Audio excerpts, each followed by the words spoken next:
ನಮಸ್ತೆ, ಸ್ವಾಗತ, ಸುಸ್ವಾಗತ. ಇದು ವಿ ಪಿ ಕಿಚನ್ ಡೈರೀಸ್. ನಾನು ವಿಜಯಲಕ್ಷ್ಮಿ ಬಡಿಗೇರ್.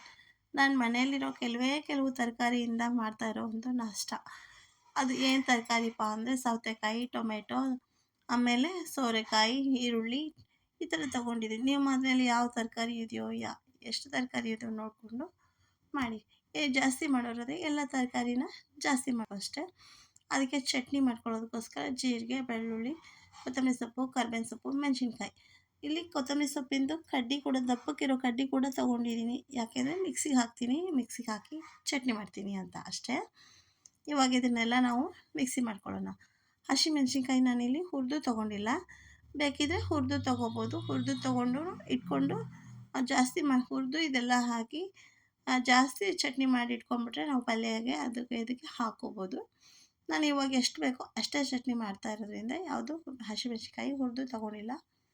ಇಲ್ಲಿ ಶುಂಠಿ ಕೂಡ ಹಾಕ್ಕೋಬೋದು, ನಾನು ಶುಂಠಿ ಕೂಡ ಹಾಕಿಲ್ಲ ಅಷ್ಟೇ. ಇವಾಗ ಇದನ್ನು ನುಣ್ಣಗಾದರೂ ಮಾಡ್ಕೋಬೋದು, ತರ್ತರಿಯಾಗಾದರೂ ಮಾಡ್ಕೋಬೋದು.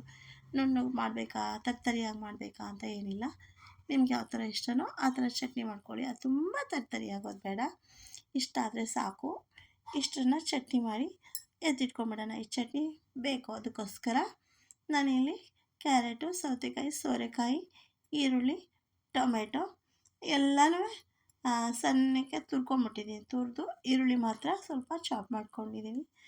ಇನ್ನೂ ಸಣ್ಣಕ್ಕೆ ತುರಿದ್ರೂ ಪರವಾಗಿಲ್ಲ, ಆದರೆ ಅಷ್ಟೊಂದು ಚೆನ್ನಾಗಾಗಲ್ಲ ಈರುಳ್ಳಿ. ಅದಕ್ಕೋಸ್ಕರ ನಾನಿಲ್ಲಿ ಅರ್ಧ ಕೆ ಜಿ ಅಕ್ಕಿ ಹಿಟ್ಟು ತೊಗೊಂಡಿದ್ದೀನಿ. ಅಕ್ಕಿ ಹಿಟ್ಟು ಜಾಸ್ತಿ ಅರ್ಧ ಕೆ ಜಿ ತೊಗೊಂಡಿದ್ದೀನಿ. ಅದಕ್ಕೊಂದು ಸ್ವಲ್ಪ ಜೀರಿಗೆ, ಒಂದು ಕಾಳು ಹಾಕ್ಕೊಂಡು ಒಂದು ಪುಟ್ಟ ಬಟ್ಲಲ್ಲಿ ಹಸಿಬೇಳೆ ಹಿಟ್ಟು ತೊಗೊಂಡಿದ್ದೀನಿ. ಇನ್ನು ಹಸಿಬೇಳೆ ಹಿಟ್ಟು ಜಾಸ್ತಿ ಬೇಕು, ತುಂಬ ಟೇಸ್ಟ್ ಆಗುತ್ತೆ ಅಂದ್ಕೊಳ್ಳೋದಾದರೆ ನೀವು ಇನ್ನೂ ಸ್ವಲ್ಪ ಹಸಿಬೇಳೆ ಹಿಟ್ಟು ಕ್ವಾಂಟಿಟಿ ನಿಮ್ಗೆ ಎಷ್ಟು ಬೇಕೋ ಅಷ್ಟು ಜಾಸ್ತಿನೂ ಮಾಡ್ಕೋಬೋದು. ಇಲ್ಲ ತುಂಬ ಇನ್ನೂ ಚೆನ್ನಾಗಾಗಬೇಕು, ಇನ್ನೂ ಸೂಪರ್ ಆಗಬೇಕು ಅನ್ನೋದ್ರೆ ಹಸಿಬೇಳೆ ಹಿಟ್ಟು, ಅಕ್ಕಿ ಹಿಟ್ಟು ಎರಡು ಸಮ ತೊಗೋಬೋದು. ಕಮ್ಮಿ ಆದರೂ ಪರವಾಗಿಲ್ಲ, ಸಮ ಹಾಕ್ಕೊಂಡ್ರೆ ಇನ್ನೂ ಸಖತ್ತಾಗುತ್ತೆ. ಆದರೆ ನೀರನ್ನು ಚೆನ್ನಾಗಿ ಮಳ್ಳ ಥರ ಕಾಯಿಸ್ಕೊಂಡು ತೊಗೋಬೇಕು. ಯಾಕೆಂದರೆ ನಾನಿಲ್ಲಿ ಅಕ್ಕಿ ಹಿಟ್ಟು ಜಾಸ್ತಿ ಹಾಕಿರೋದ್ರಿಂದ ನಾವು ದೊಡ್ಡದಾಗಿ ಲಟ್ಸೋವಾಗ ಎಡ್ಜಸ್ ಎಲ್ಲ ಅಂಚೆಲ್ಲ ಸೀಳ್ಕೊಳ್ಳುತ್ತೆ. ಅದಕ್ಕೋಸ್ಕರ ನಾನು ಸಖತ್ತಾಗಿ ಕುದೀತಾ ಇರೋ ನೀರನ್ನೇ ಹಾಕ್ಕೊಂಡಿರೋದು. ಮತ್ತು ನಾವು ಎಲ್ಲ ತರಕಾರಿ ತುರಿದಿದ್ದೀವಲ್ವ, ಅದನ್ನು ಕೂಡ ಇದಕ್ಕೆ ಹಾಕ್ಕೋಬೇಕು. ಹಾಕ್ಕೊಂಡು ಚೆನ್ನಾಗಿ ಕಲಿಸ್ಕೋಬೇಕಾಗುತ್ತೆ.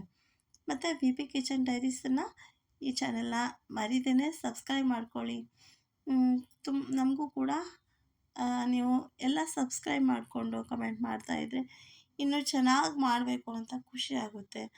ಅದಕ್ಕೋಸ್ಕರ ಮರಿದೇನೆ ಸಬ್ಸ್ಕ್ರೈಬ್ ಮಾಡ್ಕೊಳ್ಳಿ, ಲೈಕ್ ಮಾಡಿ, ಶೇರ್ ಮಾಡಿ, ಮತ್ತು ಮರಿದೆ ಹೇಗಿದೆ ಅಂತ ಕಮೆಂಟ್ ಮಾಡಿ, ನೀವು ಕೂಡ ಮಾಡಿ.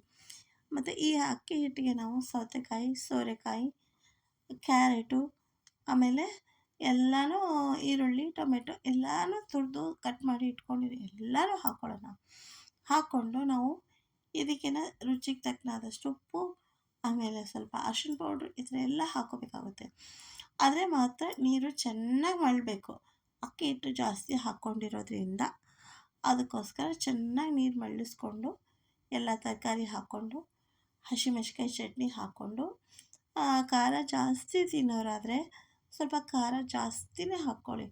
ನಮ್ಮ ಮನೆಗೆ ಹೊಟ್ಟೆ ಉರಿಯುತ್ತಪ್ಪ, ನಮಗೆ ಜಾಸ್ತಿ ಖಾರ ತಿಂದರೆ ಬರಲ್ಲ ಅನ್ನೋರು ಖಾರನ ನೋಡಿಕೊಂಡು ಕಮ್ಮಿನೇ ಹಾಕ್ಕೊಳ್ಳಿ. ಮತ್ತು ಇದಕ್ಕೆ ಎಷ್ಟು ಬೇಕೋ ರುಚಿಗೆ ತಕ್ಕನಾದಷ್ಟು ಉಪ್ಪು ಹಾಕ್ಕೊಂಡು, ಸ್ವಲ್ಪ ಅರಿಶಿನ ಪೌಡ್ರ್ ಹಾಕ್ಕೊಂಡು, ಮಸಾಲೆ ಪೌಡ್ರನ್ನ ಬೇಕಿದ್ದರೆ ಹಾಕ್ಕೋಬೋದು, ಬೇಡ ಅಂದರೆ ಸ್ಕಿಪ್ ಮಾಡ್ಕೋಬೋದು. ಹಾಕ್ಕೊಂಡ್ರೆ ಸ್ವಲ್ಪ ಟೇಸ್ಟು ಚೆನ್ನಾಗಿ ಕೊಡುತ್ತೆ.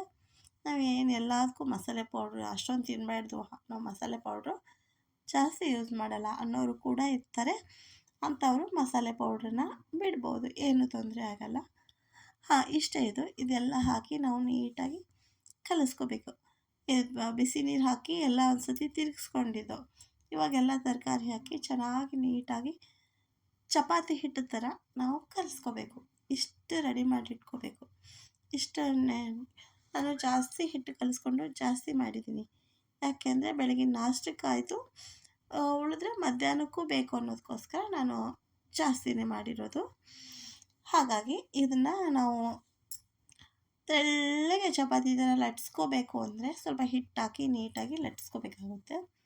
ಇಲ್ಲಾಂದರೆ ಹೋಳಿಗೆ ಮಾಡ್ತೀವಲ್ವ ಶೀಟ್ ಮೇಲೆ ಅಥವಾ ಪೇಪರ್ ಮೇಲೆ, ಪ್ಲಾಸ್ಟಿಕ್ ಪೇಪರ್ ಮೇಲೆ ಆ ಥರ ಮಾಡಿಕೊಂಡ್ರು ಪರವಾಗಿಲ್ಲ. ಆದಷ್ಟು ತೆಳ್ಳಗೆ ಮಾಡ್ಕೋಬೇಕು, ಆದಷ್ಟು ಬಿಸಿ ಬಿಸಿಯಾಗಿ ತಿನ್ನಬೇಕು.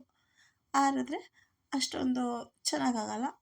ಆದಷ್ಟು ಬಿಸಿ ಬಿಸಿಯಾಗೆ ತಿಂದರೆ ಬೆಳಗಿನ ನಾಷ್ಟ ಈ ಮಳೆಗೆ ಚಳಿಗೆ ಬಿಸಿ ಬಿಸಿಯಾಗಿದ್ದನ್ನು ತಿಂತಾಯಿದ್ರೆ ಚೆನ್ನಾಗಾಗುತ್ತೆ. ಮಕ್ಕಳು ಆ ತರಕಾರಿ ತಿನ್ನಲ್ಲ, ಈ ತರಕಾರಿ ತಿನ್ನಲ್ಲ ಅಂತ ಹೇಳ್ತಾನೆ ಇರ್ತಾರೆ. ಕ್ಯಾರೆಟ್ ತಿನ್ನಲ್ಲ, ಅದು ತಿನ್ನಲ್ಲ, ಇದು ತಿನ್ನಲ್ಲ ಅಂತ. ಈ ಥರ ಮಾಡಿ ನಮ್ಗೆ ಯಾವ ಥರ ಇನ್ನು ನಾವು ಇಲ್ಲಿ ಎಲೆಕೋಸು ಹಾಕ್ಕೋಬೋದು, ಆಮೇಲೆ ಹೂಕೋಸು ಅದನ್ನು ತುರಿದು ಹಾಕ್ಕೋಬೋದು. ನಮ್ಗೆ ಏನು ತರಕಾರಿ ಬೇಕಲ್ಲ ಎಲ್ಲನೂ ತುರಿದು ಹಾಕಿದರೆ ಮಕ್ಕಳಿಗೆ ಇದು ಆ ತರಕಾರಿ ಹಾಕಿದ್ದಾರೆ, ಈ ತರಕಾರಿ ಹಾಕಿದ್ದಾರೆ ಏನೂ ಗೊತ್ತಾಗಲ್ಲ. ಯಾರಿಗೂ ಗೊತ್ತಾಗಲ್ಲ ನಿಜ ಹೇಳಬೇಕು ಅಂದರೆ. ಇದು ಎಲ್ಲ ತರಕಾರಿನೂ ಹಾಕಿರೋದ್ರಿಂದ ಆರೋಗ್ಯಕ್ಕೂ ಒಳ್ಳೆಯದು, ಹೊಟ್ಟೆನೂ ತುಂಬುತ್ತೆ.